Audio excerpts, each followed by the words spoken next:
Hello बच्चों, कैसे हैं आप? आई होप सो सब ठीक ठाक होगा। चलिए क्लास स्टार्ट करेंगे आज की। बच्चे, लास्ट क्लास में हमने टॉपिक स्टार्ट किया था कौन सा? Introduction to accounting standards. ये टॉपिक हमने किया था लास्ट क्लास में, है ना? और हमने सीखा था कि अकाउंटिंग स्टैंडर्ड्स कौन बनाता है? आईसीएआई बनाता है। फिर एक स्टैंडर्ड सेटिंग प्रोसेस होता है। फिर हमने पढ़ा था कि अकाउंटिंग स्टैंडर्ड्स की एप्लीकेबिलिटी का क्या चक्कर है, कि कौन कौन एएस लगाता है और कौन कौन एएस नहीं लगाता है। तो इसमें हमने डिस्कस किया था कि एप्लीकेबिलिटी के लिए एंटिटीज को दो हिस्सों में बांटा गया है। पहले कौन से थे? कंपनीज, और दूसरे नॉन कंपनीज। हमने पढ़ाया था applicability of AS on companies. So क्या कंपनीज के ऊपर एएस मैंडेटरी है? यस, कंपनी के लिए एएस बिल्कुल मैंडेटरी है। कौन मैंडेटरी करता है? कंपनीज एक्ट 2013 ने कंपनीज के लिए अकाउंटिंग स्टैंडर्ड्स को मैंडेटरी किया हुआ है। कौन से अकाउंटिंग स्टैंडर्ड्स कंपनी पे लगते हैं? जो कंपनी अकाउंटिंग स्टैंडर्ड रूल्स में लिखे हैं और जो नोटिफाइड बाय नफरा है, वो सारे आईसीआई वाले ही स्टैंडर्ड हैं।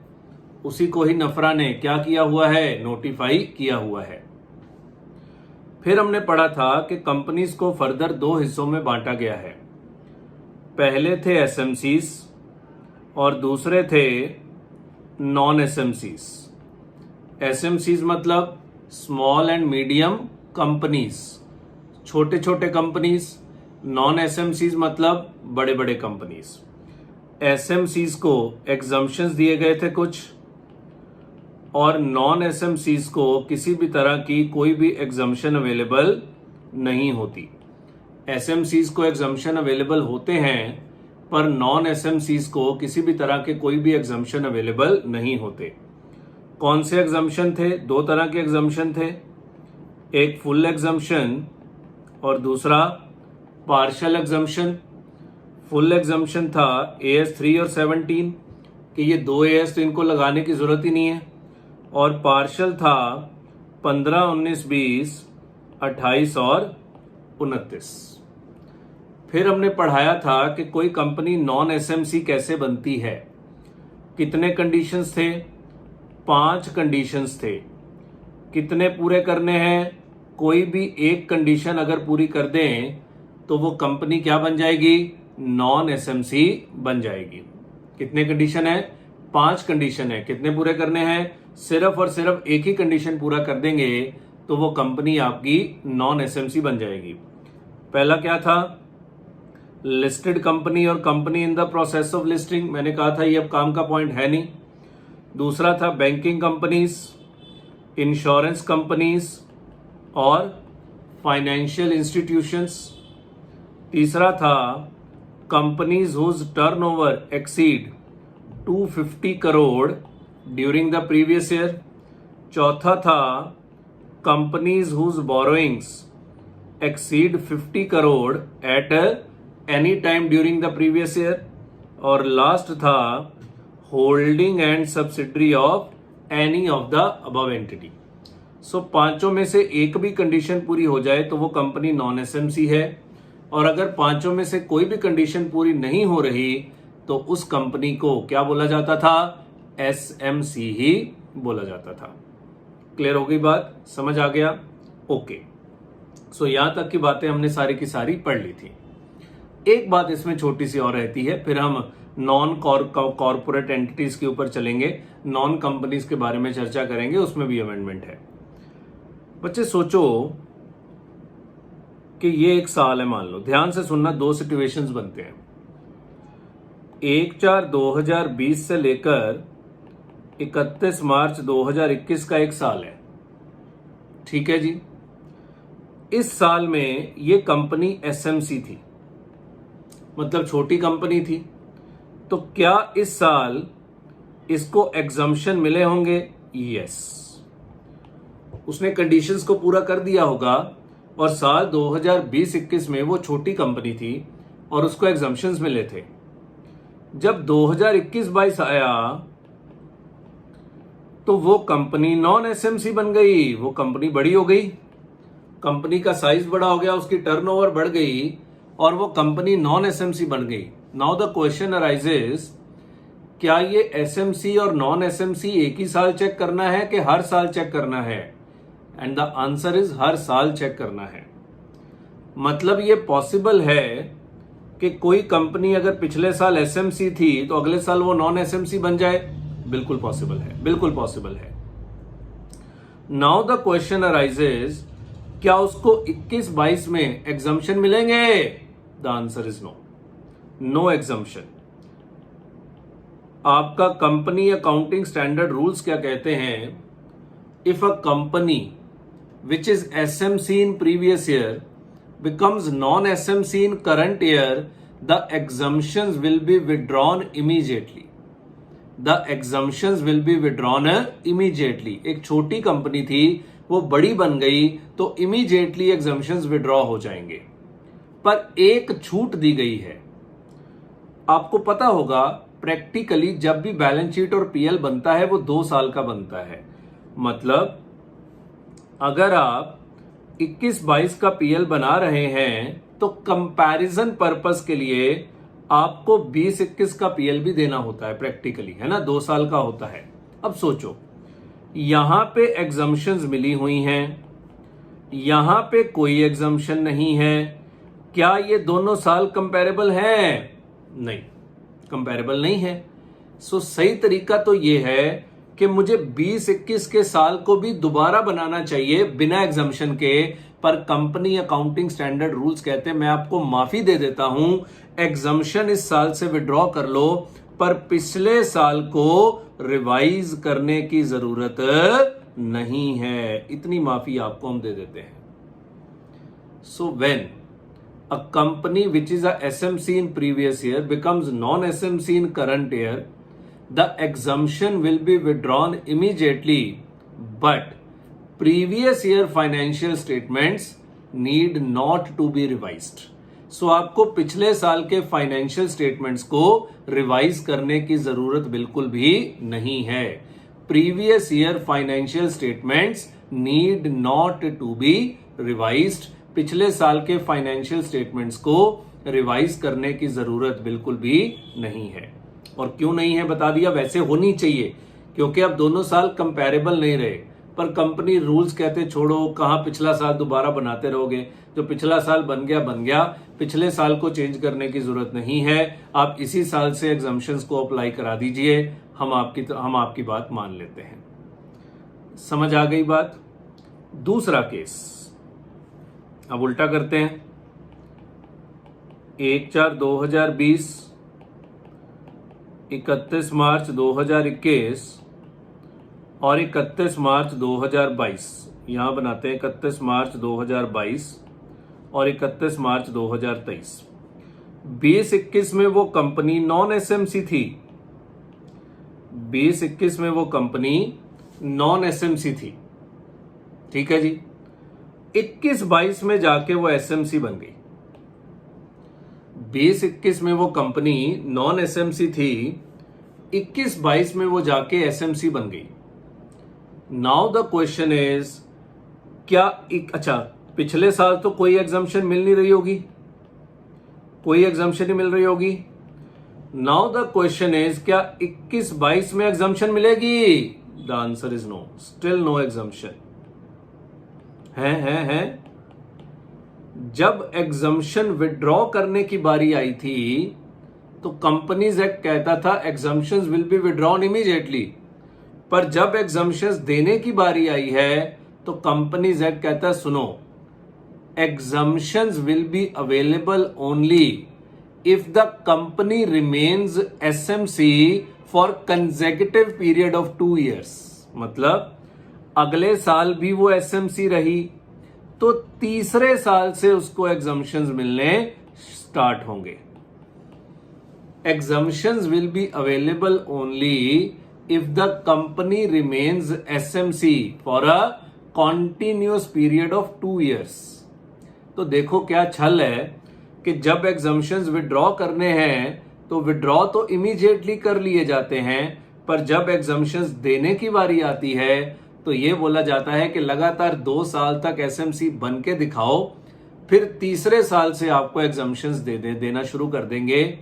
इमीडिएटली आपको एग्जम्पशंस नहीं मिलेंगे, इमीडिएटली आपको एग्जम्पशंस नहीं मिलेंगे, हम तीसरे साल से आपको एग्जम्पशंस देना शुरू करेंगे। सो इसके ऊपर सम भी आया हुआ है आपके पेपर में। यस, ये इस कॉन्सेप्ट के ऊपर कि अगर कोई कंपनी पिछले साल एसएमसी थी, अगले साल नॉन एसएमसी बन गई, तो exemptions will be withdrawn immediately, but previous year financial statements need not to be revisited. पर अगर कोई कंपनी पिछले साल नॉन एसएमसी थी, इस साल एसएमसी बन गई, इमीडिएटली एग्जम्पशंस नहीं मिलेंगे unless the company remains SMC for a continuous period of 2 years। समझ आ गई बात? सो आइए इस पॉइंट को लिख लेते हैं। देखिए लास्ट क्लास में कितने पॉइंट लिखे थे, पॉइंट नंबर एफ था, अब लिखिए पॉइंट नंबर जी। सो ये एक आखिरी पॉइंट कंपनीज का रह गया था, सो वो अपने डिस्कस करना था, तो उसको डिस्कस कर लेते हैं। Point number G, conversion rules, इसको हमने नाम दिया है क्या, conversion rules. So conversion rules में सब point A, from non SMC to SMC, कि पिछले साल नॉन एसएमसी था, इस साल एसएमसी बन गया, क्या एग्जम्पशंस इमीडिएटली मिलेंगे? No, exemptions will be available from third year onwards। Exemptions will be available from third year onwards, provided the company remains SMC for continuous period of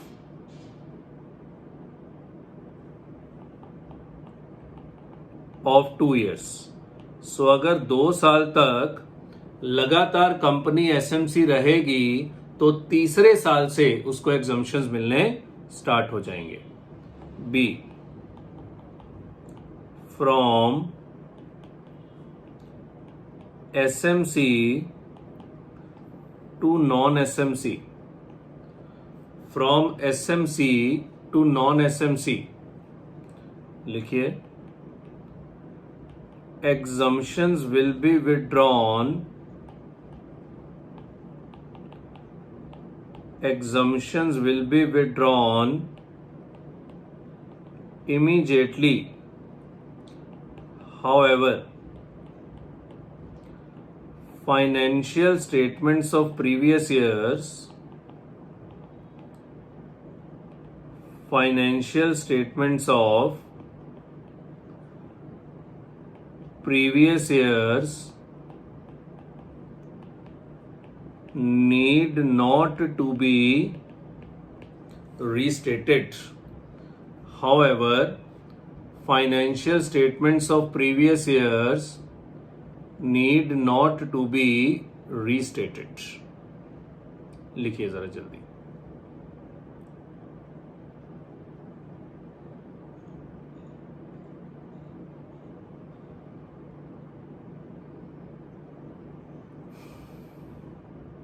clear है बात, समझ आ गया? सो किस तरह से ये ध्यान रखिएगा, ये एसएमसी नॉन एसएमसी ये हर साल कंडीशंस चेक करने हैं। पॉसिबल है कि कंपनी एक साल एसएमसी हो अगले साल नॉन एसएमसी बन जाए, या एक साल नॉन एसएमसी हो और अगले साल एसएमसी बन जाए, बिल्कुल पॉसिबल है। क्लियर है? एक छोटा सा एग्जांपल लिखते हैं इस बात को समझाने के लिए। लिखिए, the turnover of Y Limited for the year 2018-19 was 300 crore। So the company was classified as non-SMC for the year 2019-20. The turnover during the period 2019-20 and 2020-21 was ₹100 crore and ₹150 crore respectively. 100 crore and 150 crore respectively. Full stop. From which year Y Limited will get exemptions from accounting standards. From which year Y Limited will get exemptions from accounting standards. हाँ जी, लिखिए जल्दी. बिल्कुल simple सा question है. जो बात अभी समझाई है उसको डेमोन्स्ट्रेट करने के लिए ही ये सम बनाया है. ओके, लिख लिया होगा. आइए जी पढ़ते हैं. The turnover of Y limited for the year 18-19 was 300 crore. तो 2018-19 के लिए उसकी टर्नओवर कितनी है? 300 करोड़. तो बच्चे पिछले साल की टर्नओवर देखते हैं. इसका मतलब 19-20 में उस कंपनी को क्या क्लासिफाई किया गया होगा? Non SMC. क्योंकि कंडीशन क्या है कि अगर पिछले साल की टर्नओवर 250 करोड़ से ऊपर है, the company will be classified as non SMC in current year. तो 19-20 के लिए non SMC. Now the question is 19-20 और 20-21 की टर्नओवर कितनी है? The turnover during the period 1920 and 2021 was 100 crore and 150 crore respectively. अब बच्चे यहां पे 100 करोड़ है, ठीक है. तो इस साल कंपनी एसएमसी बन गई होगी. समझ रहे हो ना? क्योंकि पिछले साल की टर्नओवर देखनी है ना. 19-20 में तो वो नॉन एसएमसी ही है.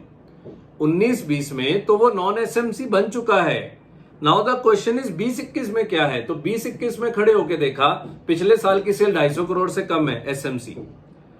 नाउ द क्वेश्चन इज 21-22 में क्या है? तो 21-22 में खड़े होके पिछले साल की सेल देखी 150 करोड़. तो 21-22 में भी एसएमसी. अब ध्यान से, 19-20 में नॉन एसएमसी, 20-21 में एसएमसी. क्या एग्जम्पशंस इमीडिएटली मिल जाएंगे? The answer is no. Exemptions कब मिलते हैं? तीसरे साल. वो भी तब अगर 2 साल लगातार कंपनी क्या रहे? एसएमसी. क्या ये कंपनी 2 साल एसएमसी रही है? यस रही है. तो इसको बच्चे 2022-23 से क्या मिलने शुरू हो जाएगी? एग्जम्पशंस मिलनी शुरू हो जाएंगी. पिछले साल की टर्नओवर देखनी होती है ना.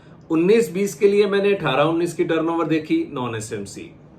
20-21 के लिए मैंने 19-20 की टर्नओवर देखी, एसएमसी. 21-22 के लिए मैंने 20-21 की टर्नओवर देखी, एसएमसी. समझ गए ना? तो 22-23 से अब आपको एग्जम्पशंस मिलने स्टार्ट हो जाएंगे. 22-23 में भी हालांकि आप एसएमसी होंगे, बिकॉज अच्छा 21-22 की सेल दी नहीं हुई, छोड़ो. सो 22-23 से आपको एग्जम्पशंस मिलने स्टार्ट हो जाएंगे. ये अर्थ है इसका.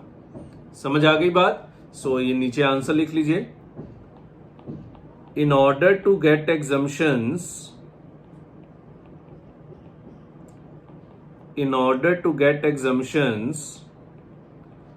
Y Limited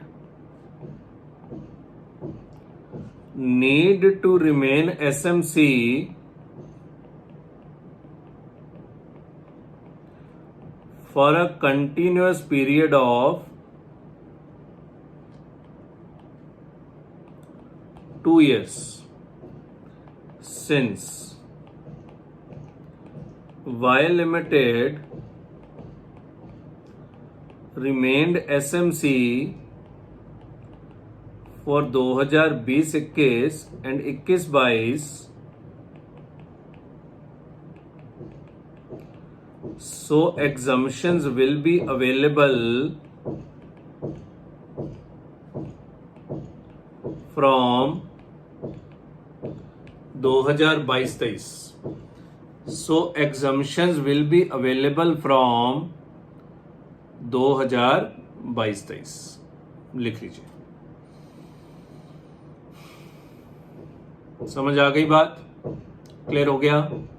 चलिए आराम से इसको पॉज करके लिख लीजिए।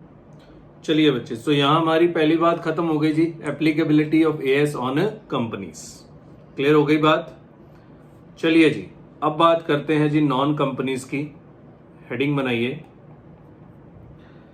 एप्लीकेबिलिटी ऑफ एएस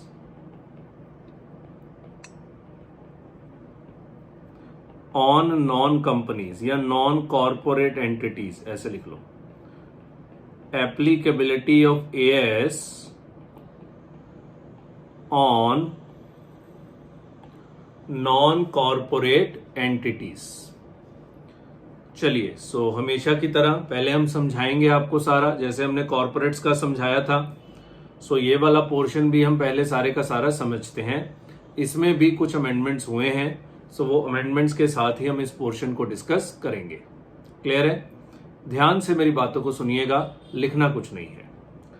पहली बात तो ये नॉन कॉर्पोरेट एंटिटीज मतलब भाई सीधी बात है, जो कंपनीज नहीं हैं वो सारे के सारे क्या होते हैं? नॉन कॉर्पोरेट एंटिटीज होते हैं, जिसमें कि पार्टनरशिप फर्म आ जाएगा, जिसमें आपके ट्रस्ट आ जाएंगे, जिसमें आपके कोऑपरेटिव सोसाइटीज आ जाएंगे, जिसमें आपके लिमिटेड लायबिलिटी पार्टनरशिप्स आ जाएंगे, और सोल प्रोप्राइटर भी इसी में ही आ जाएगा। मतलब कंपनी को छोड़ के और किसी भी तरह का business organization is non corporate entities. अब बच्चे कंपनीज के केस में तो कंपनीज एक्ट ने खुद ही कह दिया था कि कंपनीज के ऊपर अकाउंटिंग स्टैंडर्ड लगाना मैंडेटरी है। सो कंपनीज की तो बात ही खत्म हो गई। कंपनीज एक्ट ने खुद ही बोल दिया था कि कंपनीज के ऊपर अकाउंटिंग स्टैंडर्ड्स लगाना मैंडेटरी है। नाउ आइए पार्टनरशिप फर्म की बात करते हैं। क्या partnership firms act 1932 accounting standard लगाने को बोलता है? अरे तब तो अकाउंटिंग स्टैंडर्ड थे भी नहीं।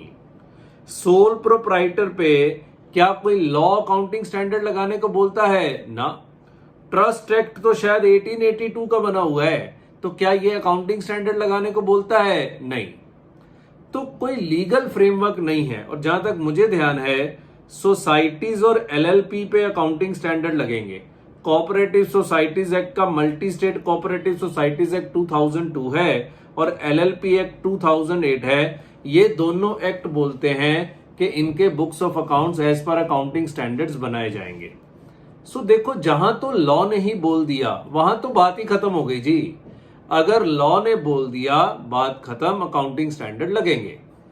Now think about partnership firm, because companies के बाद ज्यादातर फॉर्म ऑफ बिजनेस ऑर्गेनाइजेशंस या तो सोल प्रोप्राइटर्स होते हैं या फिर पार्टनरशिप फर्म्स होते हैं। कंपनीज को छोड़ दें तो ज्यादातर बिजनेस ऑर्गेनाइजेशंस या तो सोल प्रोप्राइटर होते हैं या फिर वो पार्टनरशिप फर्म्स होते हैं। क्लियर है? क्या इनके ऊपर भी एस लगते हैं? सर मेरे पापा की फैक्ट्री है, वो सोल प्रोप्राइटर हैं, क्या वो एएस लगाते हैं? क्योंकि कोई कानून तो कहता नहीं है। तो बच्चे, ऐसे लोगों के ऊपर अकाउंटिंग स्टैंडर्ड लगाने के लिए आईसीएआई ने एक फ्रेमवर्क बना रखा है, फ्रेमवर्क टू अकाउंटिंग स्टैंडर्ड्स, जिसमें रिसेंटली मार्च 2021 में अमेंडमेंट करी गई। ऐसे लोगों पे ही अकाउंटिंग स्टैंडर्ड्स लगाने के लिए आईसीएआई ने एक फ्रेमवर्क बना दिया और उस फ्रेमवर्क के तहत ऐसी ऑर्गेनाइजेशंस के ऊपर अकाउंटिंग स्टैंडर्ड लगते हैं और इस फ्रेमवर्क में रिसेंटली अमेंडमेंट करी गई है। अब ये फ्रेमवर्क क्या कहता है, ध्यान से मेरी बात को सुनिएगा। अब देखो बच्चे, आईसीएआई कोई गवर्नमेंट तो है नहीं, ये कोई लॉ मेकिंग बॉडी तो है नहीं कि आईसीआई ने बोल दिया और पार्टनरशिप फर्म अकाउंटिंग स्टैंडर्ड लगाना शुरू कर देंगे। ऐसे हो नहीं सकता। पार्टनरशिप फर्म आईसीआई की बात क्यों सुनेगा? सो ये बात आईसीआई को भी पता है, तो आईसीएआई ने इनडायरेक्ट रूट से इनके ऊपर एएस लगाए हैं। सर कैसे? सुनिए, आईसीएआई ने बोला कि मैं पार्टनरशिप फर्म को कुछ नहीं कहूंगा, मैं अपने मेंबर्स को पकड़ूंगा। आईसीआई के मेंबर्स कौन होते हैं? Chartered accountants. आईसीएआई ने चार्टर्ड अकाउंटेंट्स को बोला कि while performing attest function, ये एक सीए की जिम्मेवारी है चेक करना कि इन बुक्स ऑफ अकाउंट्स में अकाउंटिंग स्टैंडर्ड्स लगे हैं या नहीं लगे हैं। तो जिम्मेवारी किसके ऊपर डाल दी गई? चार्टर्ड अकाउंटेंट के ऊपर डाल दी गई। क्या बोला गया सीए को? While performing attest function. What is attest function? Balance sheet sign करना। आपको पता होगा कि जिस बैलेंस शीट पे चार्टर्ड अकाउंटेंट के साइन नहीं होते वो बैलेंस शीट किसी काम की नहीं होती, जब तक उस पे सीए नहीं कर लिख देता कि हाँ ये बैलेंस शीट बिल्कुल ठीक है, मैंने चेक कर लिया है। तो चार्टर्ड अकाउंटेंट का काम होता है बैलेंस शीट को अटेस्ट करना। तो इंस्टीट्यूट ने सीए को बोला while performing attest function, ये आपकी जिम्मेवारी है ये चेक करना कि क्या इन बुक्स ऑफ अकाउंट्स पे अकाउंटिंग स्टैंडर्ड लगे हैं या नहीं लगे हैं। तो जिम्मेवारी किसको निभानी है? चार्टर्ड अकाउंटेंट को निभानी है। ना निभाई तो चार्टर्ड अकाउंटेंट इंस्टीट्यूट के काबू आ सकता है प्रोफेशनल एथिक्स के तहत। बात समझ में आ गई? सो बच्चे, ये जो सोल प्रोप्राइटर, पार्टनरशिप, ट्रस्ट वगैरह हैं, इनके ऊपर डायरेक्ट अकाउंटिंग स्टैंडर्ड्स नहीं लगते, इनडायरेक्ट वे से इनके ऊपर अकाउंटिंग स्टैंडर्ड्स लगवाए गए हैं। किसके जरिए? चार्टर्ड अकाउंटेंट के जरिए। सीए को बोला गया है while performing attest function, ये आपकी जिम्मेवारी है चेक करना कि इन बुक्स ऑफ अकाउंट्स में एएस लगे हैं या नहीं लगे हैं। अब मैं एक सीए हूं, मैंने इंस्टीट्यूट से पूछा कि इनकी सारी बुक्स ऑफ अकाउंट्स पे सीए आपको एएस लगाने हैं।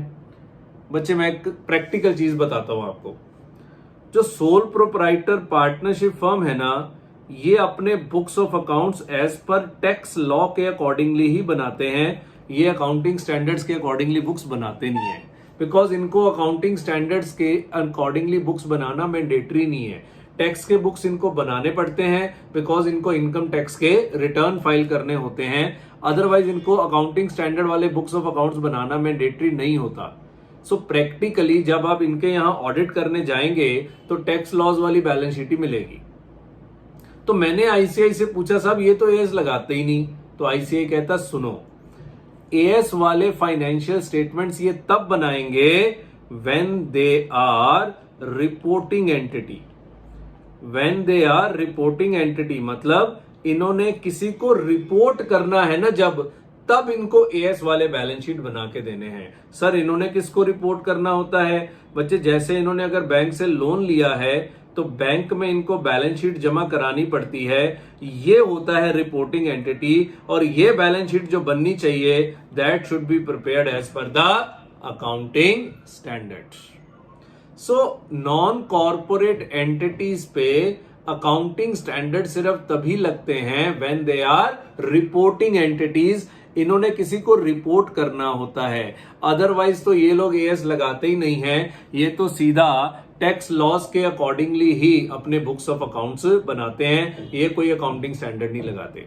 और माफ करना, प्रैक्टिकली तो ये जब रिपोर्टिंग भी करनी होती है तब भी हमारे चार्टर्ड अकाउंटेंट एएस नहीं लगाते। जो इनकम टैक्स वाली बैलेंस शीट होती है वही बैंकों को पकड़ा दी जाती है। वो बच्चे एथिक्स का काम है, सो इसमें मैं कुछ नहीं कह सकता। हमारा क्लासरूम एक मंदिर होता है, यहाँ हम अच्छी अच्छी बातें सीखते हैं। जब आप सीए बन जाएंगे तो माल प्रैक्टिसेस ये सब चीजें तो चलती हैं।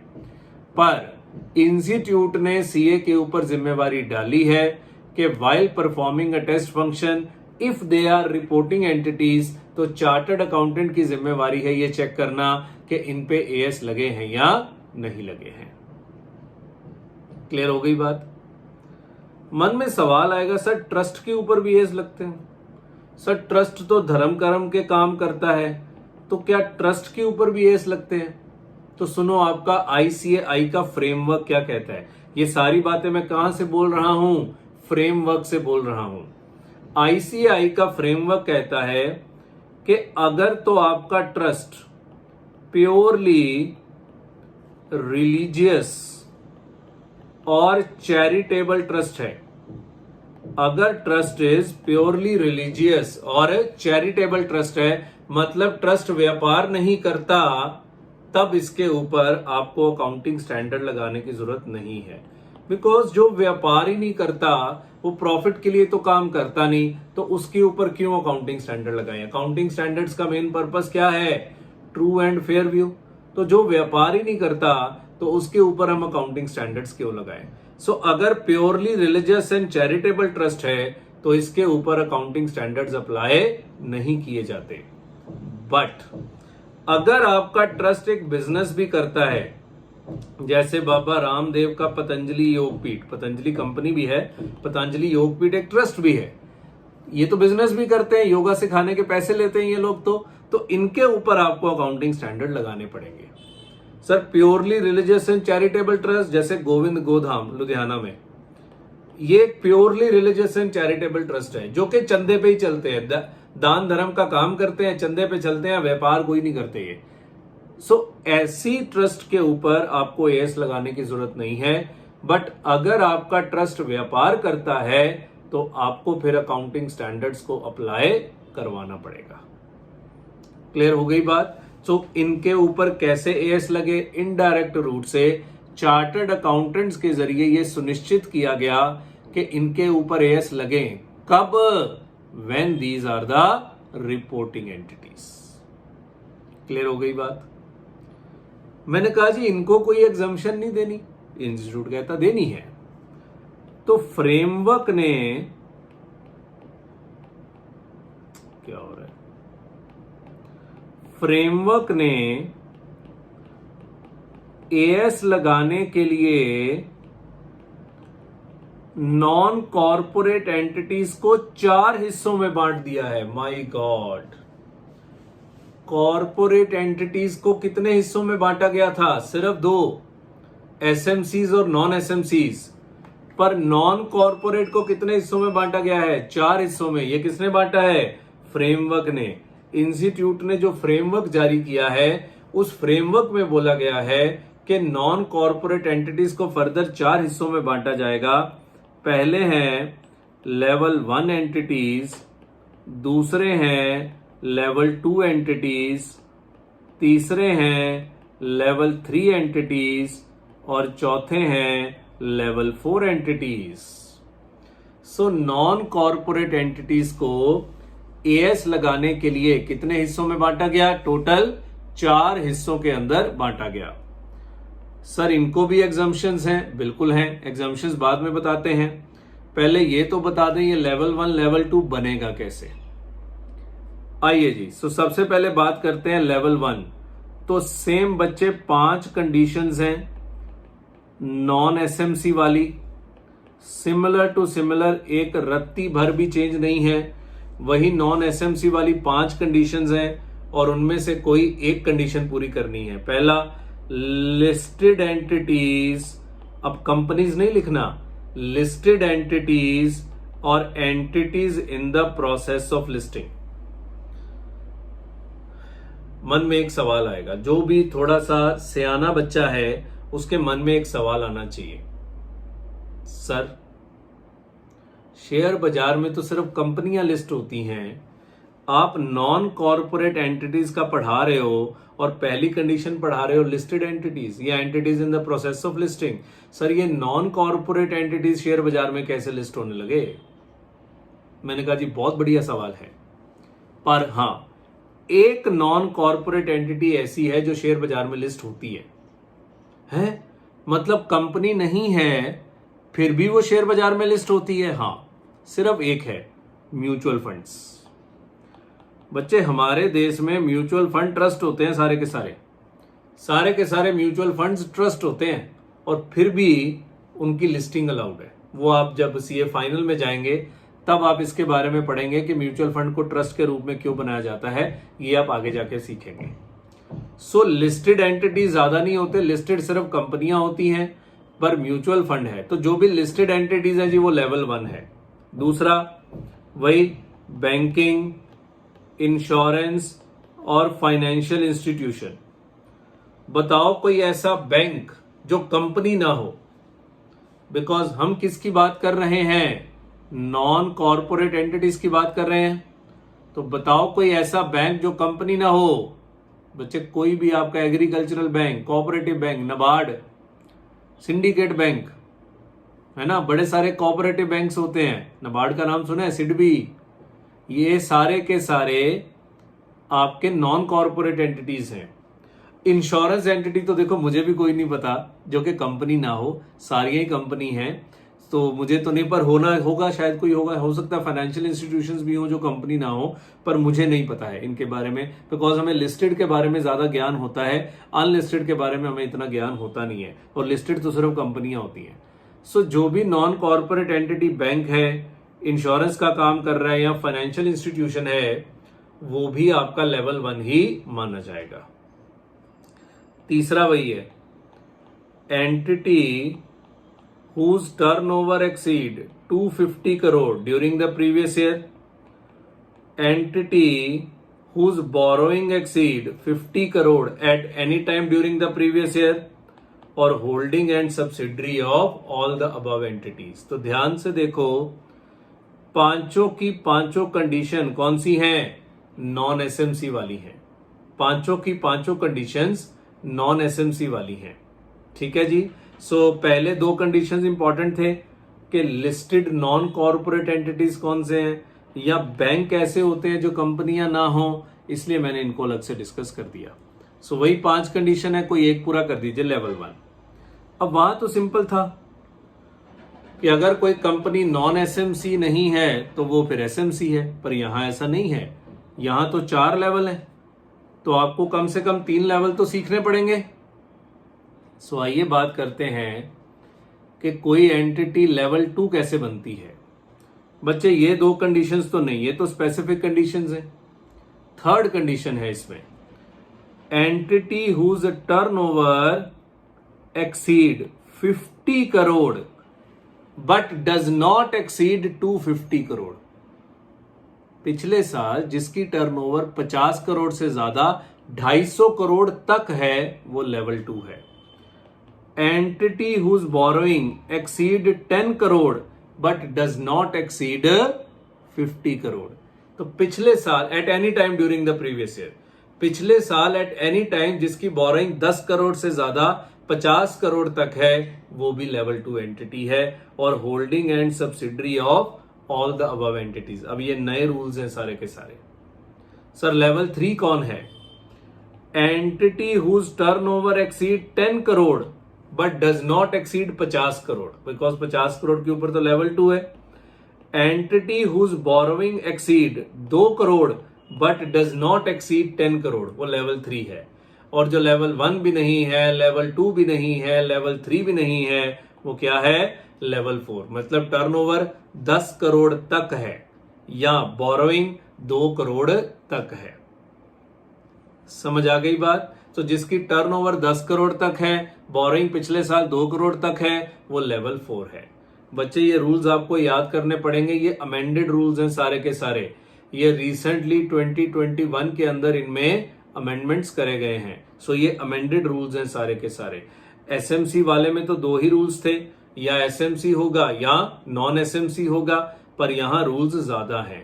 सो पहला तो सेम है, entities who turnover exceed 250 crore during the previous year, entity whose borrowing exceed 50 crore at any time during the previous year. Level 2, entity whose turnover exceed 50 crore but does not exceed 250 crore. Entity whose borrowing exceed 10 crore but does not exceed 50 crore. Entity whose turnover exceed 10 crore but does not exceed 50 crore. Entities whose borrowing exceed 2 crore but does not exceed 10 crore, ये सारे के सारे level 1, level 2 और level 3 entities हैं। Clear हो गई बात, समझ आ गया। आइए अब देखते हैं इनको एग्जम्पशंस क्या क्या हैं। बच्चे ये लर्न करने हैं रूल्स। अगेन बच्चे लेवल 1 को नो एग्जम्पशन, किसी तरह की कोई एग्जम्पशन लेवल 1 को नहीं होती है, आपको पता है। लेवल 2 को वही फुल एग्जम्पशन और पार्शियल एग्जम्पशन। फुल एग्जम्पशन वही है AS3 AS17 और इसमें 20 फुल एग्जम्पशन में है, उधर 20 पार्शियल एग्जम्पशन में था, यहां 20 फुल एग्जम्पशन में है और पार्शियल में वही है 15 19, वहां 20 था, 20 तो ऊपर चला गया, 28 और 29। तो एक्चुअली देखा जाए तो एसएमसीज की एग्जम्पशंस और लेवल 2 की एग्जम्पशंस बिल्कुल सेम है, बस एक ही फर्क है, वहां 20 पार्शियल एग्जम्पशन में था, यहां 20 फुल एग्जम्पशन में है। पर अब तो लेवल 3 भी है, क्या जो 2 को एग्जम्पशन मिली 3 को मिलनी चाहिए? यस। सो AS3 AS17 AS20 तो है ही है, दो और हैं जिसमें फुल एग्जम्पशन है, 18 और 24। पार्शियल किसमें है सर? 15 19 28 और 29, दो और हैं 10 और 11, ये याद करना पड़ेगा। सर लेवल 4 को, जो 3 को है वो 4 को तो होंगी, AS3 17 20 18 24 और इसमें एक 22 भी जोड़ लीजिए, 22 पार्शियल में ही है, फुल वही है, फुल वही 5 है। क्लियर है? पार्शियल 15 19 28 29 10 11 22 26 और 13, इतने सारे एग्जम्पशन है, करते रहिए याद बैठ के। समझ गए? तो ये बच्चे ये रीसेंट अमेंडमेंट्स करके, क्योंकि लेवल 4 मतलब बहुत ही छोटी एंटिटी जिसकी टर्नओवर सोचो 10 करोड़ से भी नीचे है, वो तो कुछ भी नहीं होता ना। जिसकी टर्नओवर 10 करोड़ से भी नीचे है वो तो कुछ भी नहीं है, तो उनको इतने सारे एग्जम्पशन है कि 3 17 20 18 24, ये तो आप पे पूरे ही नहीं लगेंगे। और इन सब में आपको पार्शियल एग्जम्पशन है। पार्शियल एग्जम्पशन वही कि कुछ पार्ट आप पे लगेगा, कुछ पार्ट आप पे नहीं लगेगा। कुछ डिस्क्लोजर एग्जम्पशंस होती हैं इनमें कि पूरा एएस आप पे लगेगा बट आपको डिस्क्लोजर्स देने की जरूरत नहीं है। सो ये बच्चे अब थोड़ा ज्यादा काम हो गया, पर क्या कर सकते हैं, आपको ये लर्न करना पड़ेगा, कोई उपाय नहीं है इसका। समझ आ गई बात? क्लियर है? सो ये लर्न कर लीजिएगा, आराम से करना ही पड़ेगा क्योंकि ये सीधा क्वेश्चन पेपर में आ जाएगा। बताओ किस किस, क्योंकि ये लेवल 2 तक तो सेम है, बस एक ही फर्क पड़ा, वहां 20 पार्शियल में था, यहाँ 20 फुल में है। लेवल 3 में ये एक्स्ट्रा आ गया, लेवल 4 में ये एक्स्ट्रा आ गया। ये देखो, ये जो रेड पेन से मार्क किए हैं ये सारे के सारे एक्स्ट्रा हैं। और बाकी वो एग्जम्पशन इनको भी है, AS 21 23 और 27। अगर कंसोलिडेशन नहीं करना तो AS 21 23 27 आप पे नहीं लगेगा जैसे कंपनीज पे था, और अगर इंटरिम रिपोर्ट्स नहीं बनाने तो AS 25 भी आप पे नहीं लगेगा। So this is all about non corporate entities. इनका काम थोड़ा ज्यादा है बिकॉज इनमें लिमिट्स भी ज्यादा हैं, इनमें कंडीशंस भी ज्यादा हैं और इनमें एग्जम्पशंस भी ज्यादा हैं और इसमें अमेंडमेंट भी ज्यादा है। ठीक है ना? समझ आ गई बात? क्लियर है? सो आइए अब हम इन बातों को लिख लेते हैं। आपने अगर हेडिंग नहीं बनाया सो हेडिंग बना लीजिए, मैं आपके लिए दोबारा बनाता हूं। बनाइए जी। Applicability of AS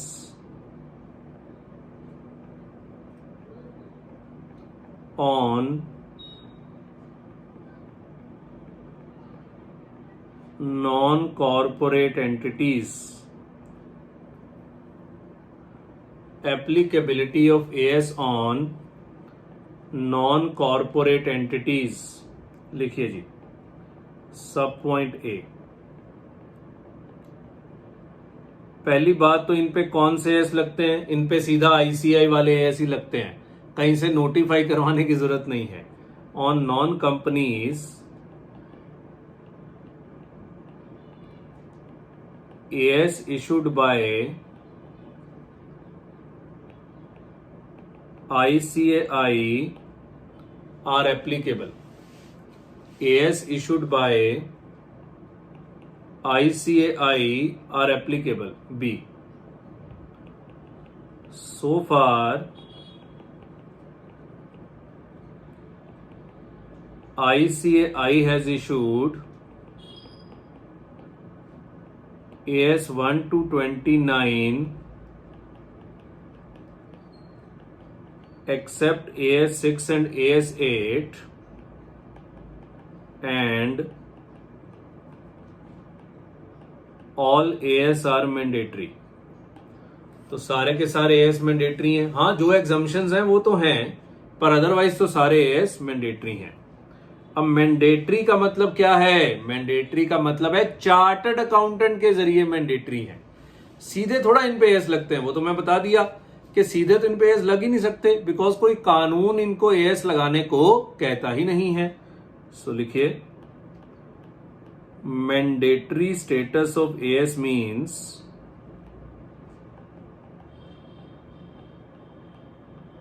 comma members of ICAI shall perform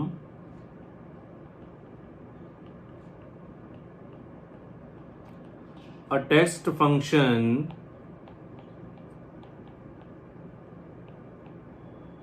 on non-companies only if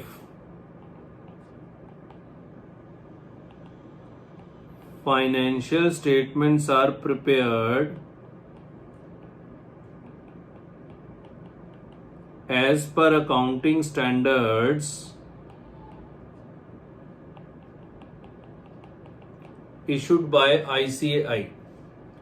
Only if financial statements are prepared as per accounting standards issued by ICAI. तो चार्टर्ड अकाउंटेंट अटेस्ट फंक्शन तभी परफॉर्म करेगा जब financial statements में क्या लगे हुए हैं? As. क्या सबकी फाइनेंशियल स्टेटमेंट्स पे? नहीं, only if they are reporting entities. All non companies comma which are reporting entities are covered by accounting standards issued by ICAI, are covered by accounting standards issued by ICAI। फिर वो charitable वाला भी लिखवा देते हैं। Reporting entities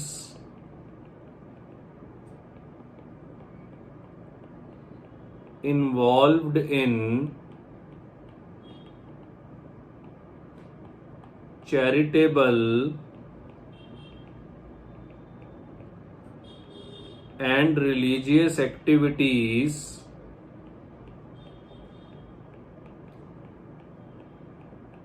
and not undertaking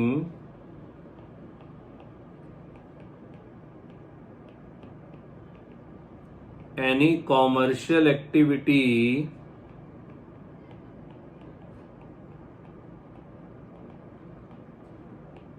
are not required to apply accounting standards। सो अगर वो सिर्फ दया धर्म के काम करते हैं और किसी तरह की भी कोई कमर्शियल एक्टिविटी नहीं करते, तो उनको अकाउंटिंग स्टैंडर्ड्स लगाने की जरूरत नहीं है। क्लियर है बात? समझ आ गया? ओके है जी। तो सारी बातें समझा दी हमने। अगली बात,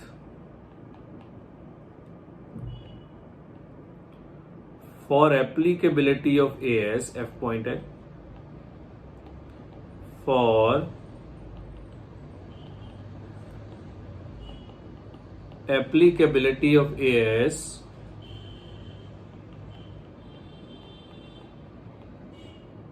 non-corporate entities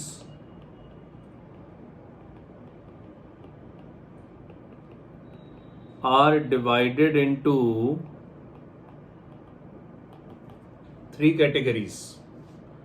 non corporate entities, sorry 3 नहीं है 4, 3 तो पहले होता था। non-corporate entities are divided into 4 categories. Level 1 entities, level 2 entities, level 3 entities, और level 4 entities. लेवल 3 एंटिटीज और लेवल 4 एंटिटीज. तो सबसे पहले लिखिए जी लेवल 1 एंटिटीज. सो लेवल 1 तो बच्चे आपको हमेशा ही याद रहेगा, बिकॉज जो कंडीशंस नॉन एसएमसी के हैं वो एज इट इज किसके हैं, लेवल 1 के हैं. लिखिए if any of the following condition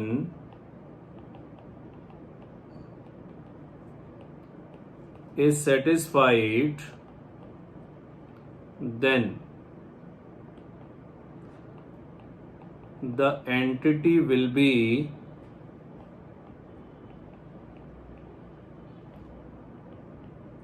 classified as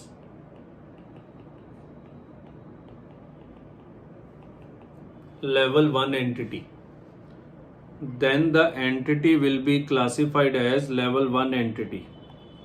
पहला क्या था, listed entities और entities in the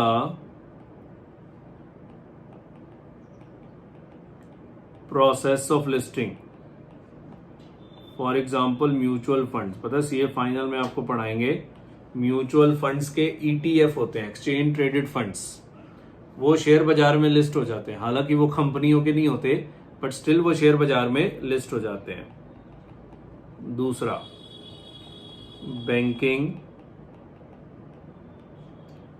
insurance and financial institution. तो नॉन कॉरपोरेट बैंक्स तो देखो मैं बता दिया आपको, नबार्ड, सिडबी, सारे cooperative banks. Insurance financial institution मुझे भी ध्यान नहीं है. और ये है main entity whose turnover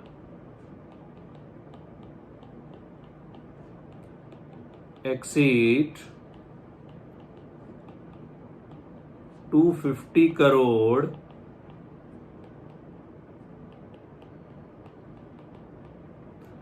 during the previous year. Same, तो पिछले साल अगर किसी की टर्नओवर 250 करोड़ से ज्यादा है तो उसको इस साल क्या माना जाएगा, लेवल 1 माना जाएगा. नंबर 5 नहीं नंबर 3 होगा ना ये, sorry. Number 4 entity whose borrowings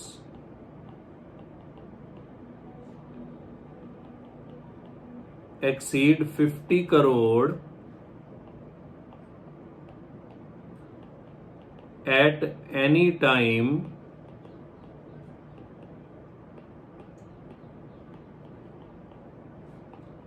during the previous year. और लास्ट वही है holding and subsidiary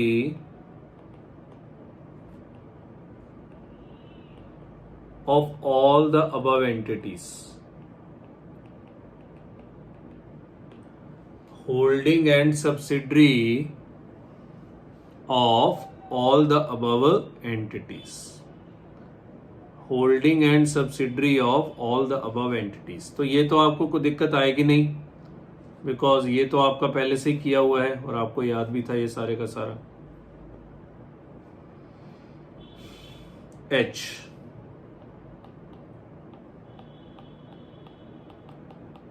level 2 entity.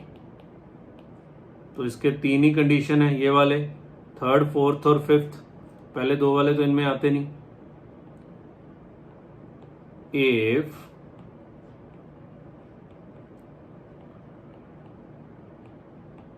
any of the following condition is satisfied,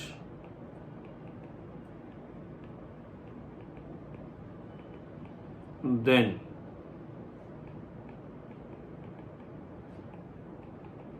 entity will be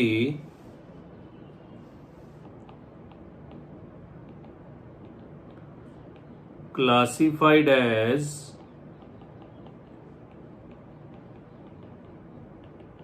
level 2 entity. So बच्चे ये मैं कॉपी करने लगा हूं, आपको दोबारा लिखने पड़ेंगे। मेरे पास ये सुविधा है, चलो छोड़ो, लिख ही देते हैं। सब point 1, entity whose turnover exceed 50 crore but up to 250 crore during the previous year। 50 crore से ज्यादा 250 करोड़ तक अगर आपकी टर्नओवर है तो आपको लेवल 2 एंटिटी ही माना जाएगा।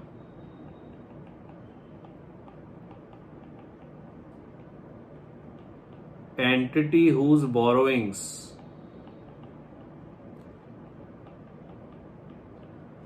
exceed 10 crore but up to rupees 50 crore at any time during the previous year,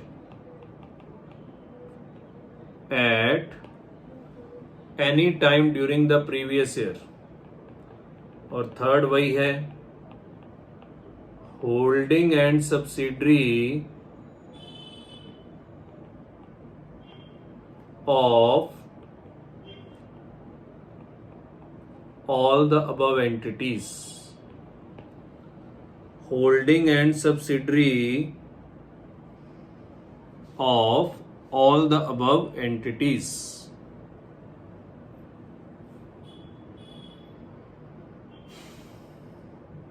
clear है? अब लेवल 3 भी पढ़ना पड़ेगा। ये अब मैं कॉपी कर दूंगा क्योंकि सिर्फ अमाउंट ही चेंज करनी है। सो इसको हम यहां से कॉपी कर लेते हैं। ओहो,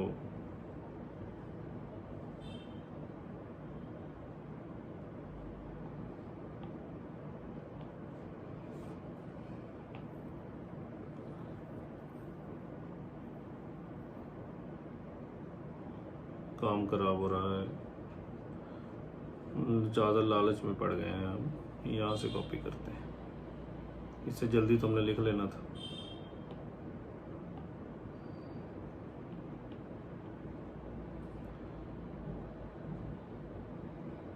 आइए जी, तो ऊपर लिख देते हैं, if any of the following, है ना,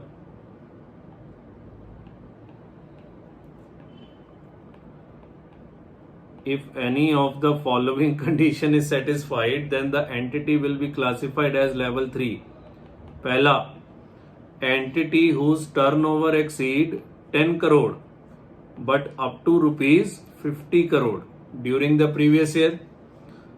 दूसरा, entity whose borrowing exceed 2 crore but up to rupees 10 crore at any time during the previous year। और तीसरा वही है, holding and subsidiary of all the above entities. Holding and subsidiary of all the above entities. तो कहीं ना कहीं हम इस टेक्निक का इस्तेमाल करेंगे, बट माफ करना आप नहीं कर पाएंगे बिकॉज आपको तो बच्चे खुद से इसको लिखना ही पड़ेगा। ठीक है, सो आप इस टेक्निक का इस्तेमाल नहीं कर पाएंगे, हम इसको बीच बीच में इस्तेमाल करते रहेंगे। ठीक है जी, फिर से याद दिला दें, लेवल 1 कौन है? Turnover more than 250 crore, borrowing more than 50 crore. Level 2, turnover more than 50 crore up to 250, borrowing more than 10 crore up to 50। Level 3, turnover more than 10 crore up to 50, borrowing more than 2 crore up to 10। और लेवल 4 कौन है? जो लेवल 1 भी नहीं है, जो लेवल 2 भी नहीं है और जो लेवल 3 भी नहीं है। सो इसको आराम से पॉज करके लिखिएगा। क्लियर है? नोट लिखिए।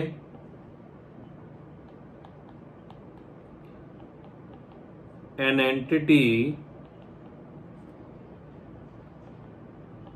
which is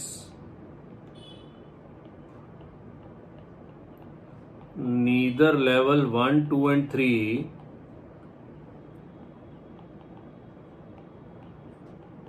will be classified as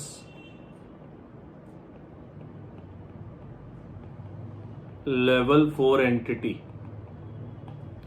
which is neither level 1, 2 and 3 will be classified as level 4 entity. Clear है बात? समझ आ गया?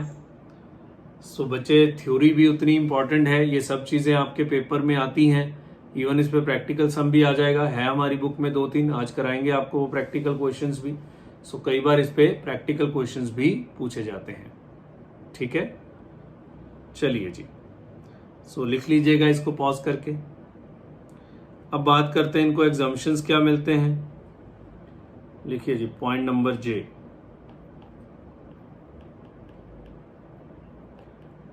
Exemptions and relaxations.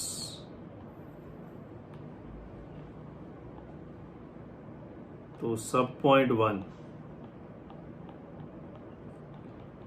Level 1 entity. हाँ जी, क्या लेवल 1 एंटिटी को कोई एग्जम्पशन है? जी नहीं, नो एग्जम्पशन। सब पॉइंट 2,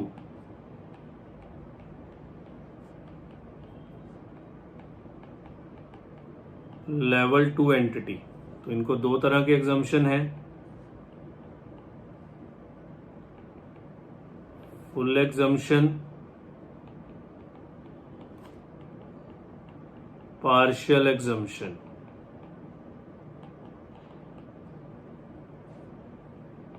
सो फुल एग्जम्पशन में 2 ही आते हैं, और यहाँ 3 है, AS 3, 17 और 20, और पार्शियल में 15, 19, 28 और 29। 15, 19, 28 और 29। कॉपी करते हैं इसको।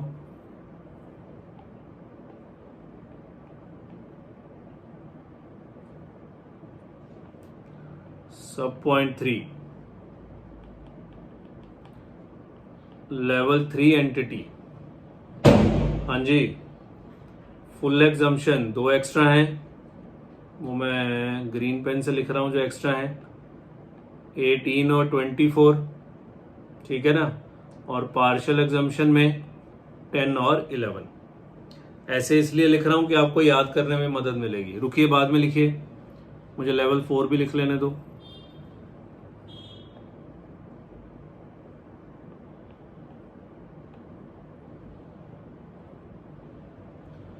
Level 4 entity. So full exemption में 2 एक्स्ट्रा हैं, ऑरेंज पेन से लिख देता हूं। नहीं, फुल में तो यही है, 3, 17, 20, 18 एंड 24, है ना? पार्शियल में नहीं, 1 मिनट, यहाँ 28 फुल में है, ये मैंने शायद ऊपर नहीं लिखा था, यहाँ 28 फुल एग्जम्पशन में है। ऊपर शायद मैंने जब समझाया था ना, मैंने 28 को पार्शियल में लिख दिया था। नहीं जी नहीं, यहाँ 28 फुल एग्जम्पशन में है, और पार्शियल में एक्स्ट्रा कौन कौन है? 22 है, और 13 है, और 26 है। क्लियर है? सो 28 भी फुल में चला गया है, और 22, 23 और 26 पार्शियल में आ गया है। तो ये तो बच्चे रट्टे वाला काम है, इसका कोई तरीका नहीं है, कोई लॉजिक तो है नहीं कि किस बेसिस पे ये एग्जम्पशंस दिए जाते हैं। देने वाले को जो ठीक लगता है कि ये एग्जम्पशंस देने चाहिए, वो एग्जम्पशंस उन्होंने दे रखे हैं। सो लॉजिक इसका कुछ नहीं है, इस बात का ध्यान रखिएगा। ठीक है, लिख लीजिए इसको। So these are your exemptions and relaxations.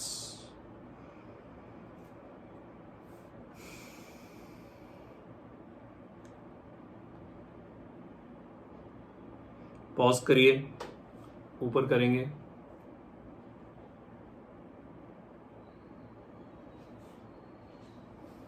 Pause करिए, ऊपर करेंगे।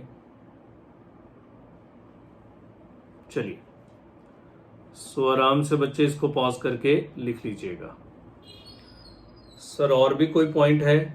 हाँ, यहां भी तो होगा ना कन्वर्जन रूल्स, कि पिछली बार एक कंपनी लेवल 1 थी, इस बार लेवल 2 बन गई, पिछली बार लेवल 2 थी, इस बार लेवल 3 बन गई, पिछली बार लेवल 3 थी, इस बार लेवल 4 बन गई, पिछली बार लेवल 1 थी, इस बार लेवल 4 बन गई, पिछली बार लेवल 2 थी, इस बार लेवल 4 बन गई, उल्टा पिछली बार लेवल 4 थी, इस बार लेवल 1 बन गई। मतलब so many combinations are possible, पर रूल वही है। अगर आप बड़े से छोटे की तरफ आ रहे हो, मतलब आप लेवल 1 थे लेवल 2 बन गए, exemptions will be withdrawn immediately. आप लेवल 2 से लेवल 3 में आ रहे हो, तो लेवल 2 के ये एग्जम्पशंस तो आपको मिल रहे होंगे। अब आप 3 में आ रहे हो, तो क्या जो 3 के एक्स्ट्रा एग्जम्पशंस हैं, क्या वो आपको इमीडिएटली मिल जाएंगे? नहीं, एक मिनट, मैंने शायद उल्टा बोल दिया, दोबारा बोल रहा हूं। आप बड़े से छोटे की तरफ आ रहे हो, तो क्या exemptions will be withdrawn immediately? Yes. आप बड़े से छोटे की तरफ आ रहे हो, आप लेवल 1 से लेवल 2 की तरफ आ रहे हो, तो लेवल 1 को तो कोई एग्जम्पशन नहीं थी, लेवल 2 को क्या इमीडिएटली एग्जम्पशन मिल जाती है? नहीं, 2 साल वेट करना पड़ेगा। 2 साल आप लेवल 2 रहो, लेवल 2 की एग्जम्पशन ले लो। आप लेवल 2 से लेवल 3 की तरफ आ रहे हो, बड़े से छोटे की तरफ आ रहे हो, तो लेवल 2 वाली एग्जम्पशंस तो आपको मिलेंगी, पर लेवल 3 वाली एग्जम्पशंस के लिए आपको 2 साल वेट करना पड़ेगा। 2 साल लगातार लेवल 3 बनिए तो लेवल 3 की एग्जम्पशंस मिल जाएंगी। ये रूल है। फिर आप छोटे से बड़े की तरफ जा रहे हो, अब लेवल 2 से लेवल 1 की तरफ जा रहे हो, क्या एग्जम्पशंस इमीडिएटली विड्रॉ हो जाएंगी? यस, पर पिछले साल को रीस्टेट करने की जरूरत नहीं है। आप लेवल 4 से लेवल 3 की तरफ जा रहे हो, आप लेवल 4 से लेवल 3 की तरफ जा रहे हो, तो क्या एग्जम्पशंस, एक्स्ट्रा एग्जम्पशंस जो है लेवल 4 की, क्या वो इमीडिएटली विड्रॉ हो जाएंगी? यस। 3 वाली आपको जो 3 और 4 में कॉमन है वो तो मिलती रहेंगी, पर जो 4 वाली एक्स्ट्रा है वो विड्रॉ हो जाएंगी इमीडिएटली। समझ गए ना? जैसे इधर देखो, आप पिछले साल लेवल 4 में थे, तो आपको कौन सी एग्जम्पशन मिल रही थी? Full exemption. 3, 17, 18, 24, लेवल 4 में थे आप। 3, 17, 18, 24, 20, 28, और पार्शल में 15, 19, 29, 10, 11, 22, 13, है ना, और 26। ओके, पिछले साल आप लेवल 4 में थे, इस साल आप लेवल 3 में आ गए हो, तो आपको 3 वाले एग्जम्पशंस मिलेंगे, बट 4 वाले एक्स्ट्रा एग्जम्पशंस विड्रॉ हो जाएंगे, क्योंकि जब आप बड़े हो जाते हो थोड़े से, तो exemptions will be withdrawn immediately. सो 3, 17, 18, 24 और 20 ये आपको मिलेंगे। 15, 19, 28, 29, 10 और 11 ये आपको मिलेंगे। एक्स्ट्रा एग्जम्पशंस विड्रॉ हो जाएंगे। समझ गए ना? क्लियर हो गई बात? सो रूल वही है कि अगर आप बड़े से छोटे की तरफ आ रहे हो, तो इमीडिएटली एक्स्ट्रा एग्जम्पशंस नहीं मिलेंगे, 2 साल वेट करना पड़ेगा। बट अगर आप छोटे से बड़े की तरफ जा रहे हो, तो exemptions will be withdrawn immediately. ठीक है? सो लिखिए पॉइंट नंबर के, conversion rules.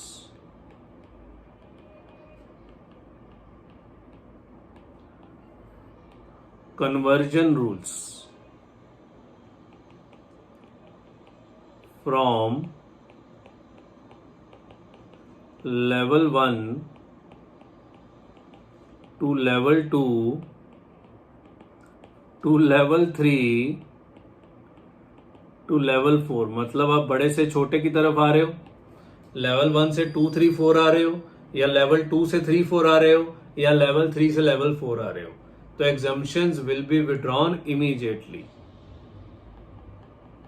Extra exemptions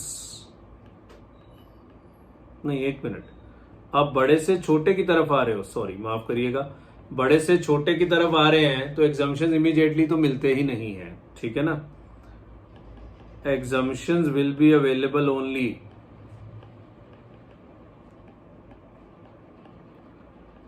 exemptions will be available only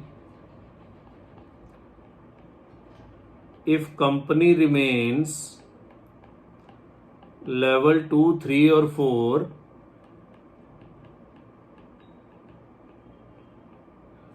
for continuous period of 2 years. If company remains level 2, 3 or 4 for continuous period of 2 years from level 4 to level 3 to level 2 to level 1. अब आप छोटे से बड़े की तरफ जा रहे हो, exemptions will be withdrawn immediately, extra exemptions will be withdrawn immediately. Extra exemptions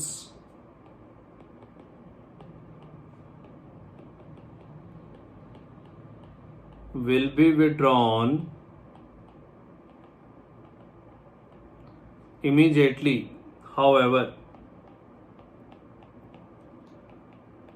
comparative financial statements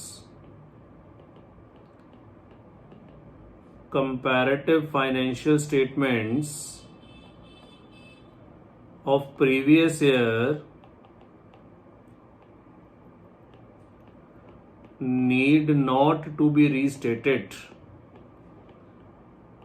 Comparative financial statements of previous year need not to be restated. So पिछले साल वालों को रीस्टेट करने की जरूरत नहीं है।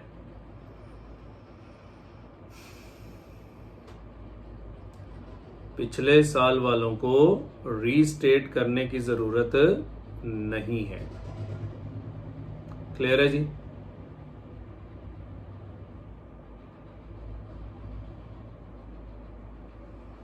समझ आ गई बात? फिर एक एग्जम्पशन, अच्छा इसको पॉज करके लिख लीजिए अगर रह गया है तो। फिर एक एग्जम्पशन हमने और लिखवाई ना 21, 23, 27 वाली, वो मैं लास्ट लेक्चर से ही कॉपी कर देता हूं आपके लिए।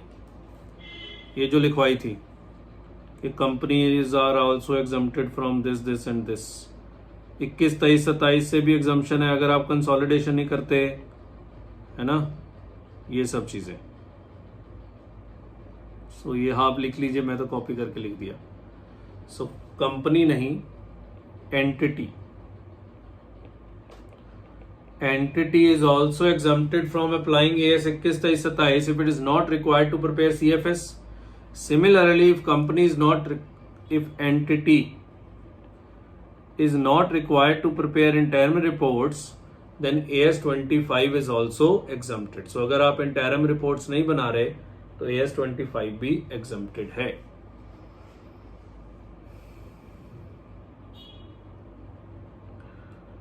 क्लियर है जी? सो ये सारी बातें हो गई किसकी? नॉन कॉर्पोरेट एंटिटीज के रिगार्डिंग जितनी भी बातें हमने बनती थी वो सारी की सारी बातें हमने कर दी। क्लियर है? दो नोट्स लिख लीजिए। ये नोट्स दोनों के लिए हैं, कंपनीज के लिए भी और इनके लिए भी, नॉन कंपनीज के लिए भी। सोचो, ये जो एग्जम्पशंस दिए गए हैं ना ये वाले, ये ऑप्शनल है, मतलब कंपनी की मर्जी है ये एग्जम्पशंस लेने हैं लो, नहीं लेने ना लो। बट अगर आप एग्जम्पशंस ले रहे हो तो आपको डिस्क्लोजर जरूर देना पड़ेगा। डिस्क्लोजर याद है ना, नोट्स टू अकाउंट्स में जाके आपको लिखना पड़ेगा। तो ये सारे के सारे ये जो एग्जम्पशंस हैं ये ऑप्शनल हैं, ठीक है ना। लिखिए, these exemptions and relaxations, these exemptions and relaxations are optional. It means company oblique non-company, ये दोनों के ऊपर है, may choose not to apply these exemptions. However, if exemptions are availed,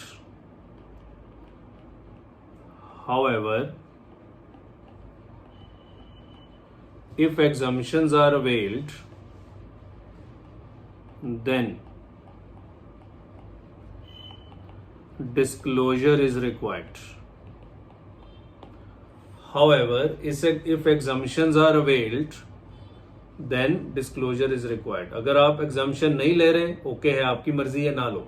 मतलब जितनी भी exemptions मैंने पढ़ाई हैं, ये सारी की सारी क्या हैं? ऑप्शनल हैं. एक कंपनी की मर्जी है, ये exemptions लेनी है लो, नहीं लेनी तो भाड़ में जाओ. ठीक है, बट अगर exemptions लेनी है तो फिर आपको डिस्क्लोजर देना पड़ेगा. क्लियर हो गई बात? चलिए जी, सो आराम से इसको पॉज करके लिख लीजिएगा. तो इससे बच्चे इंट्रोडक्शन टू अकाउंटिंग स्टैंडर्ड से रिलेटेड सारी चर्चा हमारी कंप्लीट हो गई. ठीक है, आइए जी सर, अब क्या कराओगे? अब मैं आपको बुक के ऊपर लेके चलूंगा. ये है जी अपना वॉल्यूम 1. मैंने कहा था 2 वॉल्यूम में आपको बुक मिलेगी. So this is your volume 1. ठीक है, सो टॉपिक 2 से स्टार्ट कर रहा है बेवकूफ इंडेक्स में. वैसे टॉपिक 1 ही है. ठीक है ना. सो ये वॉल्यूम 1 में आपके अकाउंटिंग स्टैंडर्ड्स हैं, प्लस लास्ट में एक टॉपिक है फ्रेमवर्क का. ये मैं सबसे लास्ट लेक्चर में आपको पढ़ाऊंगा फ्रेमवर्क. सो फ्रेमवर्क कोई एस नहीं है, ये अलग चीज है. ठीक है, बाकी सारे के सारे अकाउंटिंग स्टैंडर्ड्स हैं इसमें. आइए, जो टॉपिक 1 है हमारा, वो कंटेंट में नहीं दिख रहा. ये रहा जी topic 1, framework on accounting standards issued by ICAI या कंपनी अकाउंटिंग स्टैंडर्ड रूल्स 2006. मैंने बताया था ये रूल्स 2006 में बने हैं, 2021 में इनको अमेंड किया गया है. और ये सारे का सारा क्वेश्चन बैंक है. कुछ सॉल्व्ड क्वेश्चंस हैं, ज्यादातर अनसॉल्व्ड हैं. हम पूरी की पूरी बुक क्लास में सॉल्व करने वाले हैं. आपको हमने इंट्रोडक्टरी क्लास में ही बता दिया था. इस सेगमेंट से आज तक 3 क्वेश्चंस हैं जो एग्जाम में पूछे गए हैं.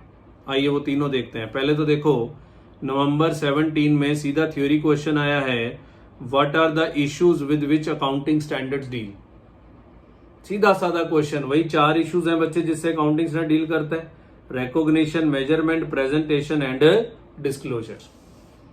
सो ये हमने लास्ट क्लास में अच्छे से इसको समझा दिया था कि ये 4 मैटर होते हैं जिसके साथ आपका अकाउंटिंग स्टैंडर्ड डील करता है. ये बुक आज कोर्स में अपलोड हो जाएगी. फिर रिपीट कर रहा हूं, जब कोर्स आप सब्सक्राइब कर लेंगे तो चैट सेक्शन में आपको ग्रुप दिख जाएगा, ग्रुप 1 अकाउंटिंग का. उसमें ये बुक आपको सॉफ्ट कॉपी में मिल जाएगी. आप वहां से डाउनलोड करके इसका प्रिंट ले सकते हैं. ठीक है, तो बच्चे ये क्वेश्चंस तो पढ़ने की जरूरत नहीं है, ये तो आप खुद ही पढ़ेंगे, मैंने समझा दिया था. आइए जी, क्वेश्चन नंबर 1 देखते हैं. पढ़िए जरा ध्यान से. Messrs omega and company, a partnership firm, had a turnover of 1.25 crore excluding other income and borrowing of 0.95 crore in the previous year. रुको, मैं आगे नहीं जाना चाहता. बताओ ये लेवल 1 है? नहीं. लेवल 1 में टर्नओवर होती है 250 करोड़ से ज्यादा, बोरिंग होती है 50 करोड़ से ज्यादा. लेवल 1 नहीं है. क्या ये लेवल 2 है? लेवल 2 में टर्नओवर होती है 50 करोड़ से ज्यादा, नहीं है. और बोरिंग होती है 10 करोड़ से ज्यादा, वो भी नहीं है. क्या ये लेवल 3 है? लेवल 3 में टर्नओवर होती है 10 करोड़ से ज्यादा, नहीं है. बोरोइंग होती है 2 करोड़ से ज्यादा, वो भी नहीं है. तो ये क्या है? ये लेवल 4 एंटिटी है. बिकॉज इसकी टर्नओवर जो है वो 10 करोड़ से भी कम है और बोरोइंग 2 करोड़ से भी कम है, तो ये लेवल 4 की एंटिटी है. It wants to avail the exemptions available in application of accounting standards to non-corporate entities for the year ended 31 मार्च 2013. बच्चे ये पुराना क्वेश्चन बना हुआ है, इसको ईयर एंडेड 31 मार्च 2021 कर लीजिए, बिकॉज ये तो रिसेंट अमेंडमेंट के अकॉर्डिंगली बनेगा ना. तो इसको 31 मार्च 2021 कर लीजिए. Advise the management in respect of exemptions of the provisions of AS as per the directives issued by ICI. सो क्या इसको एग्जाम्पशंस मिलेंगे? यस मिलेंगे। लेवल 4 वाले एग्जाम्पशंस इसको मिलेंगे बिकॉज इसकी टर्नओवर भी 10 करोड़ से कम है और इसकी बोरिंग भी 2 करोड़ से कम है। सो आइए इसका सोल्यूशन लिखते हैं। बच्चे अकाउंटिंग स्टैंडर्ड में प्रॉपर सोल्यूशन कैसे लिखने हैं ये हम आपको जब अकाउंटिंग स्टैंडर्ड स्टार्ट करेंगे तब बताएंगे। अभी मैं इसका आंसर लिखवा रहा हूं, वहां मैं डिटेल में समझाऊंगा कि आंसर कैसे लिखने हैं, उसके ऊपर भी डिटेल चर्चा होगी। अभी नहीं, जब ए स्टार्ट करेंगे तब। अभी तो इंट्रोडक्शन पढ़ रहे हैं। लिखिए जी, as per framework on accounting standard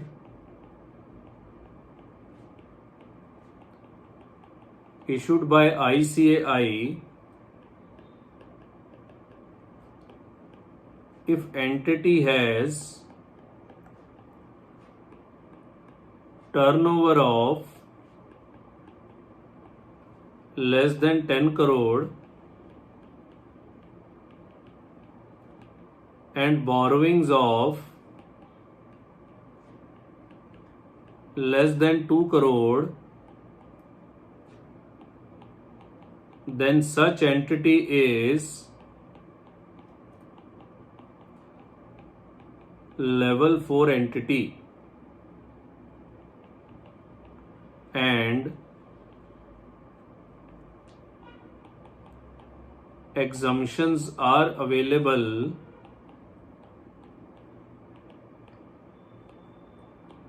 to such entity। तो ये मैंने कॉन्सेप्ट लिख दिया, ठीक है। अब आंसर लिखते हैं। मैं बताऊंगा ये कॉन्सेप्ट कैसे लिखना है प्लीज, ठीक है ना। In the given case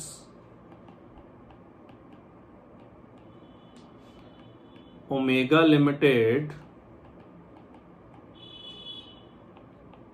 has sales of, कितनी सेल है?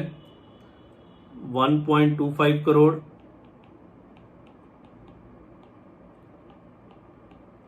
and borrowings of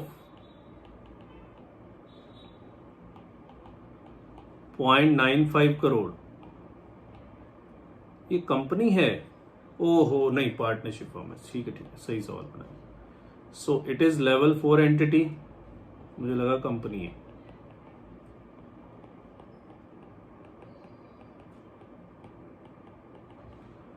Hence, following exemptions are available to it. Hence, following exemptions are available to it. हाँ जी, फुल एग्जाम्शन इसको बहुत सारी हैं। 3, 17, 18, 24, 20 और 28 शायद, है ना। 6 थे, देख लो एक बार। 3, 17, 20, 18 एंड 24 और 28, बिल्कुल ठीक। पार्शियल एग्जम्पशन,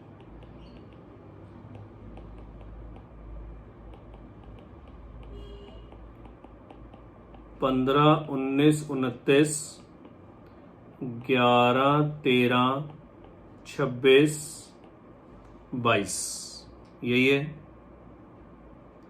15, 19, 29, 11, 13, 26, 22 और 10। देखो ना, ये रट्टे वाला काम है, हम मुझे भी भूल जाते हैं बच्चे। ये तो याद करने वाला मामला है ना, मैं क्यों याद करूंगा, ये तो आप याद करो, आपके पेपर है। ठीक है जी।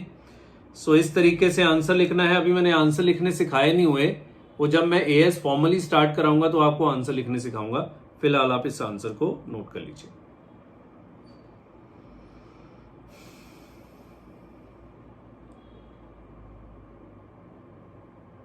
सो ये पहला वॉल्यूम आज कोर्स में अपलोड हो जाएगा।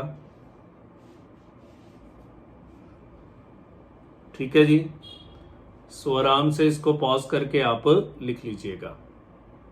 क्लियर है? आइए एक और क्वेश्चन देखते हैं। एक और सवाल है इसमें। क्वेश्चन नंबर 2 देखिए। A company was classified as non SMC in the year 13-14। In 14-15 it has been classified as SMC. रुको, पिछले साल नॉन एसएमसी थी, एग्जम्पशन मिल रही होंगी? नहीं। अगले साल एसएमसी बन गया, एग्जम्पशंस मिलेंगी इमीडिएटली? नहीं, 2 साल एसएमसी बनना पड़ेगा। The management desire to avail the exemptions और relaxations available for SMC in 2014-15। नहीं नहीं नहीं नहीं नहीं, मैनेजमेंट ने गलती कर दी। 14-15, 15-16 में अगर लगातार एसएमसी बनेंगे तो 16-17 से ये एग्जम्पशंस मिलने शुरू होंगे। However, the accountant of the company does not agree with the same. Accountant समझदार है, वो एग्री नहीं कर रहा। सवाल कह रहे जी कमेंट करके बताइए, तो कमेंट यही है जी, कंपनी गलत कर रही है। अगर आप नॉन एसएमसी से एसएमसी की तरफ आते हो तो इमीडिएटली आपको एग्जम्पशंस नहीं मिलते, आपको 2 साल क्या रहना पड़ेगा? एसएमसी रहना पड़ेगा। तो 14-15, 15-16 में एसएमसी रहिए तो आपको 16-17 से एग्जम्पशंस मिलने शुरू हो जाएंगे। ठीक है, तो ये कंपनी का सवाल है। लिखिए जी, as per company accounting standard rules 2006, if a company is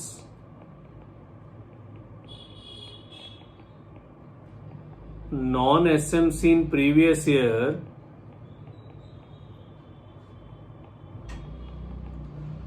and becomes SMC in current year, then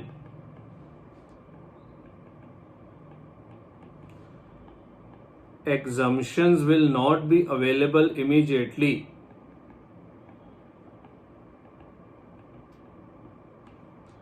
However,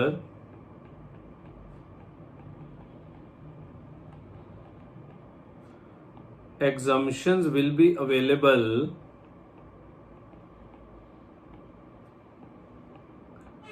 from 3rd year onwards if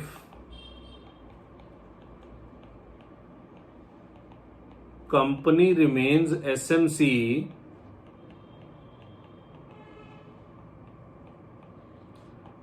for continuous period of 2 years. For continuous period of 2 years. ये हो गया जी concept. In the given case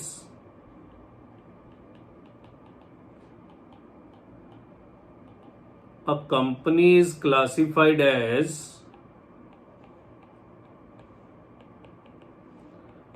non-SMC in 13-14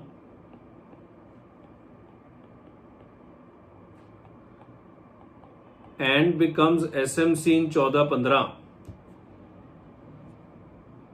So, company cannot avail exemptions in 2014-15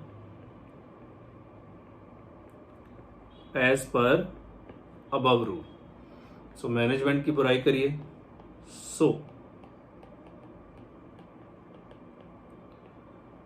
contention of management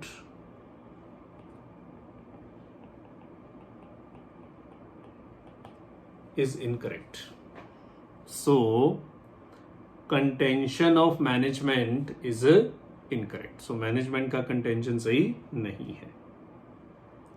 लिखिए बच्चे, मैं ये पूरे answers आपको लिखने सिखाऊंगा, टेंशन नहीं लेनी, सारी बातें सिखाएंगे। फिलहाल इसको लिखिए,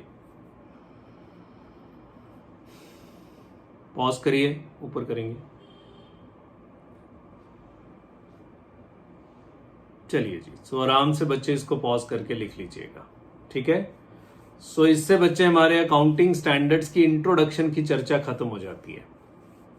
पर अभी एक इंट्रोडक्शन और है हमारे सिलेबस में, इंट्रोडक्शन टू इंड एएस। वो पढ़ने के बाद फिर हम फॉर्मली अपने अकाउंटिंग स्टैंडर्ड्स जो हैं वो स्टार्ट कर सकते हैं।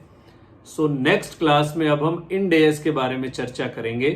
एक क्लास लग जाएगी क्योंकि थोड़ी लंबी चर्चा है। सो वो चर्चा करने के बाद हम फॉर्मली अपने अकाउंटिंग स्टैंडर्ड स्टार्ट कर देंगे। ठीक है, तो इस बुक का प्रिंट ले लेना है, ये बुक आपके चैट सेक्शन में अपलोड कर दी जाएगी आज। ठीक है, तो आज की क्लास यही खत्म करते हैं, कल फिर मिलते हैं कुछ नई बातों के साथ। टिल देन बहुत बहुत धन्यवाद, बाय।